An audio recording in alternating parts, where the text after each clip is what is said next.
안녕하세요 여러분, 고무주식 마사지의 고마 오늘 방송 시작하겠습니다. 오늘은 내년에 상장 예정되어 있죠, 현대 엔지니어링에 대해서 먼저 한번 간단히 살펴보는 시간을 갖도록 하겠습니다. 시중에 시가총액 10조에 이를 것이다 이런 설명들이 있는데요, 저는 단연코 아니라고 생각하고 한 3조 정도, 그러니까 상당히 갭이 크죠. 한 3분의 1 정도밖에 안 되니까 3조로 계산했을 때 공모가는 한 3조 5만원 정도로 생각하고 계시라. 여기에 힐스테이트 현대 엔지니어링이 짓고 있는 건물인데요, 현대건설하고 현대 엔지니어링은 힐스테이트라는 상표를 지금 같이 쓰고 있죠. 실체적으로는 현대건설과 현대 엔지니어링은 거의 정확히 한 회사라고 볼 수 있는데, 법적으로는 현대건설의 자회사로 현대 엔지니어링 묶여 있죠. 왜 그런지도 한번 봐보도록 합시다. 기대 시가총액 한번 봅시다. 신문기사에서 이런 식으로 나왔죠. 현대 엔지니어링도 내년 상반기 IPO가 점쳐진다. 현대 엔지니어링은 9월 30일 날 코스피 상장 예의 심사를 신청했다. 결과가 통상 45일 안 나오는 점을 고려하면 이달 중 승인이 날 가능성이 높다. 이번 12월 달에 승인이 나면은 1월 달에 이제 IPO 추진하겠죠. 이날 장외 주식 거래소에서 한 10만 4천 원에 거래됐다. 이를 기준으로 예상 기업 가치는 한 8조 정도. 그러나 이는 제가 생각했을 때에는 굉장히 뻥튀기 되어 있다. 현대 엔지니어링의 유수한 수주 성적 등을 이유로 그보다 높은 10조 원대 몸값을 예상한다라고 증권에서 했다고 이제 기자가 얘기를 했죠. 과연 이것이 맞을지 한번 봅시다. 먼저 수주 잔액을 얘기를 해가지고 제가 수주 잔액을 쭉 뽑아놨어요. 여러분 보기 조금 불편하시죠? 보시는 방법은 19년도, 20년도 그리고 3쿼터까지 수주 잔액이라고 보시면 되겠고, 보기에 불편하신 분도 있을 거라고 생각하는데 지금 중요한 것은 계약 잔액만 보시면 돼요.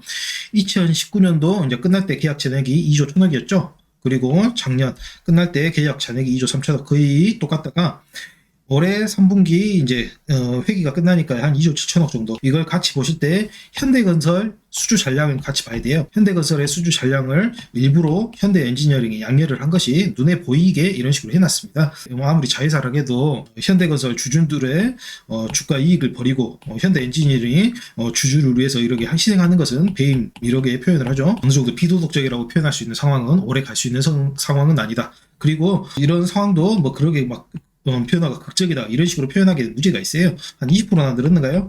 그렇기 때문에 전장에 보신 대로 수주 상황의 호전으로 인해서 기업 가치를 3배 이상 높게 쳐줘야 된다. 이것은 틀린 말이다. 그렇게 보시면 되겠습니다. 수주 상황에 보시다시피 큰 개선 없죠. 현대 엔지니어링 상장을 위한 현대건설의 양해는 배임 및 주가 조작 우려가 있으니까 이것은 장기적으로 갈 수는 없고, 단기적으로 현대건설이 현대 엔지니어링 상장을 위해서 미뤄줬다. 이런 식으로 보시면 되겠습니다. 그리고 현대건설하고 현대 엔지니어링은 건설업으로 똑같이 묶여요. 여기 현대건설 사업보고서에서 따온 부분이거든요. 현대건설 주식회사, 그 종속회사 중에 현대엔지니어링도 있죠. 그 연결 부분인 사업본부는 서로 다른 사업과 용역을 제공하는 전략적 사업단이다 라고 서로 다르다고 이렇게 표현을 해놨는데, 실제로 봅시다. 사업부분 토목 보십시오. 토목, 현대건설, 현대엔지니어링 똑같이 있죠. 건축주택 보십시오. 현대건설, 현대엔지니어링, 힐스테이트 똑같이 짓고 있죠. 플랜트 보세요. 플랜트, 현대건설, 현대엔지니어링 똑같이 하고 있죠. 기타급마저도 현대건설, 현대엔지니어링. 기타는 뭐가 있냐? 부동산 개발, 소프트웨어 설치, 하다못해 이런 것까지 같이 현대건설하고 현대엔지니어링은 실제로는 본질이 똑같은 회사예요. 근데 다만 이제 현대건설에서 지배하게끔 현대엔지니어링을 이런 식으로 구성을 해 놓은 거죠. 왜 그러냐? 그것은 후에 말씀드리고, 이름만으로 평가할 때 현대건설은 이제 건설 쪽, 주택 쪽 이런 게 한다 이런 식으로 해가지고 현대건설이라는 이름을 붙였고, 현대엔지니어링 같은 경우에는 이제 엔지니어링 플랜트를 얘기하는 거죠. 여러분들이 이제 석유화학단지 같으면 굉장히 복잡한 기계 시설 같은 게 이렇게 일관체제로 되어 있는 게 보이실 거예요.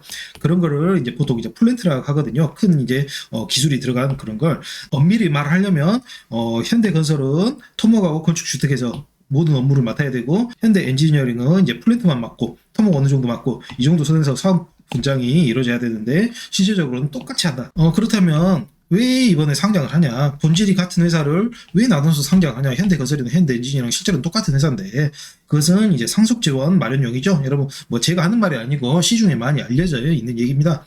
주당 35,000원 계산 시, 여기서 현대건설 중요한 게 아니죠. 어차피 지배회사니까 현대글로비스, 기아자동차, 현대모비스, 조문구 회장님, 김창아 이런 분들은 전혀 중요한 게 아니고, 여기서 중요한 건 이제 정의선 회장님입니다. 정의선 회장님이 기초에, 그러니까 2022년 초에 한 89만 주 갖고 있었어요. 근데 이제 액면불안을 통해 가지고 10배로 뻥튀기 했죠. 890만 주 곱하기 제가 산출한 주당 35,000원 곱하면 한 3,116억 돼요. 상당히 되죠. 이걸로 이제 상속 지원 충분히 마련 가능하겠죠. 어떻게 계산하지는 제가 다음 장에 알려드릴게요. 건설업 펀은 여러분 10배예요. 이건 부정할 수 없고요. 이것은 뭐 그대로 유지된다 이렇게 보시면 되겠습니다. 보십시다. 현대건설 일단 퍼가 32로 나와가지고 이것은 일단 제끼고 삼성엔지니어링 12배, GS건설 10배, 대우건설, DLENC 그리고 PBR도 한번 보시겠습니다. 0.78 현대건설, 삼성엔지니어링 2.27 GS 0.75, 0.79, 0.64 여기서 보시다시피 건설업 퍼는 10배를 적용받고 PBR은 한 0.7배로 그냥 고정되어 있다고 생각하시면 돼요. 이게 건설업입니다. 건설업은 사업을 크게 확장하는 것도 무리가 있고 카카오 같은지 신사업을 유지하기도 좀 문제가 있죠. 그렇기 때문에 건설업이라는 것 한계가 있기 때문에 이제 전통 산업으로 분류가 되고 그에 따라서 퍼도 어느 정도 정해져 있다. 이렇게 보시면 되겠습니다. 근데 여러분들 눈에 띄는 건 이제 현대건설이 퍼가 어떻게 32까지 올라가 있냐. 왜 그런가 보여주기 위해서 제가 최근 연간 실적을 쭉 그려왔는데요. 2018년도 실적 보면 당기순이익이 한 5천억 되죠. 2019년도에 한 5,700억 되죠. 작년에 한 2,200억으로 쭉 줄었죠. 그리고 올해 예상이 한 6천억 정도 되죠. 보통 이 정도 보시면 됩니다. 한 5천억 정도 되는데 작년만 실적이 좀 줄어들었습니다. 그렇기 때문에 그 실적 줄어든 부분을 이제 보완하면 퍼가 한 10배 정도로 보시다시피 퍼 10이 그냥 국룰이라고 보시면 돼요. 요즘 유행하는 말로 국룰이라고 보시면 되겠습니다. 단기 순이익이 지금 올해 말에 한 6천억 정도로 예상이 되죠. 시가총액이 한 5조 4천, 반을 해가지고 한 6조로 할게요. 시총이 6조고 단기 순이익이 6천억. 시총이라는 건 뭡니까? 여러분 주가 곱하기 주수 아니겠습니까? 그리고 단기순이익이라는 건 뭔가요? EPS 곱하기 주수로 볼 수 있겠죠? 그렇다면 주수를 이렇게 끊으면 EPS분의 주가 이것도 마찬가지로 P가 똑같이 나오는 겁니다. PER이. 그렇기 때문에 계산하면 10배 딱 맞죠, 여러분? 건설업은 그냥 10배라고 보시면 되겠습니다. 그럼에도 불구하고 디스클레이머, 특정 종목에 대한 매수매도 추천은 아니니까요. 참고만 하시기 바라겠습니다. 공모가 계산 한번 시작 한번 해볼게요. 2019년도부터 2020년, 21년 이런 식으로 쭉 가시면 되고 마찬가지로 2016년, 17년, 18년도 참고하시라고 쭉 해놨어요. 이게 현대 엔지니어링이거든요. 보시면 거의 대부분 한 6조에서 7조 그 정도 사이 보시면 되겠습니다. 2021년도 9월까지야 이 정도니까 올해 말까지 하면 예상 매출액은 한 7조 정도 수준으로 예상이 되고 그리고 단기 순이익 같은 경우에도 매년 거의 비슷하다. 한 3천억 정도로 보시면 되겠죠. 올해 말까지 한 호시적 찍었다고 가정했을 때 한 3,200억 수준으로 보시면 되겠습니다. 매년 여러분도 보시다시피 변동성이라는 게 거의 없어요. 건설업은 이미 안정화가 된 사업 구조이기 때문에 거의 매년 유사하죠. 그리고 최근 현대건설의 수주 물량 양여로 그나마 약간의 성장성을 최근에 이제 보이고 있죠. 왜 그러냐면 현대 엔지니어링 이제 IPO 해야 되니까 그나마 현대 엔지니어링의 수주 물량을 좀 줘가지고 이거 현대 엔지니어링의 생사를 지고 있는 것은 현대 건설입니다. 시장이 지고 있는 게 아니고 건축 시장, 건설 시장, 토목 시장, 플랜트 시장이 지고 있는 게 아니고 현대 건설이 현대 엔지니어링한테 물량 주고 싶으면 주고 안 주고 싶으면 안 주는 이런 불안정한 주의가 있다. 그럼에도 불구하고 왜 그렇게 현대 엔지니어링을 최근에 이렇게 상장시키고 주가를 부양하려고 노력을 하고 있냐. 아까쯤에 보셨다시피 정의선 회장님 상속 재원하고 상당히 큰 관련이 있기 때문에 그렇습니다. 그런 충분한 인센티브가 있는 것이죠. 현대건설 입장에서는. 공모가 계산을 이제 쭉 한번 해볼게요. 퍼가 12로 이제 고정이 됐죠. 그리고 단기 순이익은 한 3천억 정도로 잡았어요. 이게 보통이냐 여러분도 앞에서 보셨다시피 똑같으니까. 그러면 퍼가 10이고 단기 순이익이 3천억이면 이제 시가총액은 3조로 구할 수 있죠. 최근에 액면 분할을 해가지고 한 7,500만 주거든요. 근데 이번에 추가 발행 한 1,000만 주 했다고 가정을 했어요. 왜 이 정도를 가정을 했냐. 추가 발행률이 이러면 이거 두 개 더하면 이제 8,500만이 나오죠. 8,500만 분의 1,000만 하면은 추가 발행률이 한 11.6% 정도 돼요. 보통 공모할 때 한 10%에서 15% 정도 공모하거든요. 그렇기 때문에 이 정도 선에서 이렇게 제가 맞췄다고 보시면 되겠습니다. 그렇기 때문에 충분히 설득력 가능하고 회사 입장에서도 1,000만 주 공모하겠어요? 1,100만 주 공모하겠어요? 이 숫자 어느 정도 예뻐 보이려면 1,000만 주 이런 식으로 맞출 확률이 굉장히 높습니다. 그렇기 때문에 충분히 설득력 있는 가치고 그렇다면 이제 주당 공모가에도 구할 수 있어요. 이제 시가총액을 발행 주식수로 나누면 주당 공모가액은 이제 35,000원이 정도 되는 것이죠. 이런 식으로 건설업 자체가 굉장히 단순하기 때문에 퍼 10부터 이런 식으로 역산해가지고 충분히 다른 수치를 쉽게 구할 수가 있는 겁니다. 그리고 퍼 계산 이왕 한 김에 끝까지 한번 해볼게요. 공모 주식수는 한 8,500만 주로 예상이 되고 예상 시가총액은 한 3조 원 정도. 상고토까지 누적 단기 순이익이 한 2,420억 정도 되죠.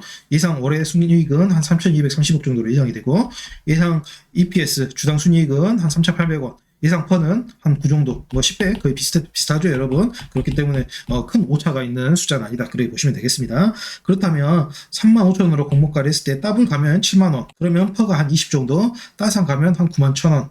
한 25배 정도 이런 식으로 퍼가 형성이 되겠습니다. 공모가 35,000원일 경우가 가장 심리적으로 편안한 게 느껴지시죠, 여러분? 퍼도 10이고 여러 가지 면에서 따상 가기에는 건설주가 25 정도면 여러분 즉 일시적으로는 갈 수 있겠지만 어느 정도 불편한 숫자인 건 사실이다. 그렇기 때문에 더블 정도를 수익 한계선으로 보시면 되겠고 한 10만 원 정도를 그리고 단 이는 공모주 시장이라는 단기 투기 시장에서의 예를 든 것이고 장기 투자로 여러분들 얘가 7만 원 할 것이다 이렇게 생각하시는 것은 피하시기 바랍니다. 단기 투자로 가자. 청약 수익률 어떻게 될까? 재미없는 건설주죠. 여러분들 뭐 계산하면 다 나와버리잖아요. 특성상 공모가 지가 흐름 등 수치 충분히 예상 가능합니다. 뭐 제가 보여드리는 수치들이 어느 정도 이제 합리적으로 들어맞기 시작하시는 걸 이제 뉴스 나오고 그러면 이제 확인하실 수 있을 거예요. 단 청약시장의 주가가 단기적으로 높은 변동성이 발생할 경우 여러분 청약시장 자체도 여러분들이 참여하는 이유가 뭔가요? 단기적으로 높은 변동성에서 먹고 나오려고 그거 참여하는 거지 않습니까? 똑같이 현대 엔지니어링도 그 부분이 변동성이 재현될 가능성이 높다. 그런 먹고 나오는 작전은 여전히 현대 엔지니어링도 유효할 것이다. 그러나 장기 투자는 안 된다. 인기가 좋은 이유는 현대라는 네임 밸류가 굉장히 높죠, 여러분. 현대자동차 계열로서 현대자동차, 현대건설로, 현대엔지니어링, 현대제철로 이어지는 그 네임 밸류가 굉장히 높고 그리고 무엇보다 중요한 것은 정의선 회장님 상속세 재원을 마련해야 될 거 아닙니까? 이제 현대차 물려줘야 되잖아요. 그렇기 때문에 지금 IPO도 서둘러서 하는 거고 현대건설 실적을 떨어뜨리고 현대엔지니어링 실적을 올리는 사실 이것은 배임에 가깝죠. 현대건설의 주주 입장에서는 이건 상당히 붕괴할 만한 일입니다. 근데 우리나라에서 이 정도 는 항상 일어나기 때문에 법이라고 얘기하기도 상당히 좀 우스꽝스럽다. 그렇게 보시면 되겠습니다. 추후 기관 수요일치 발표 시 제가 업데이트해 드릴게요. 이 정도면 뭐 어느 정도 필요한 정보는 다 나와주셨다고 봐야죠. 일단 청약은 반드시 하시고 높은 변동성으로 단기 주가 상승 도모하시고 장기적으로는 빠져나오시고 그렇게 결론 내시면 되겠습니다. 여러분 즐거우셨는가요? 오늘은 공마와 함께 현대 엔지니어링 주식을 같이 알아봤고요. 공모 주식엔 재테크 가운데 구독 좀 눌러주시고 좋아요, 구독, 알람 설정까지 꼭 좀 부탁드리겠습니다. 사랑합니다. 공모 주식 마사지맨이었습니다.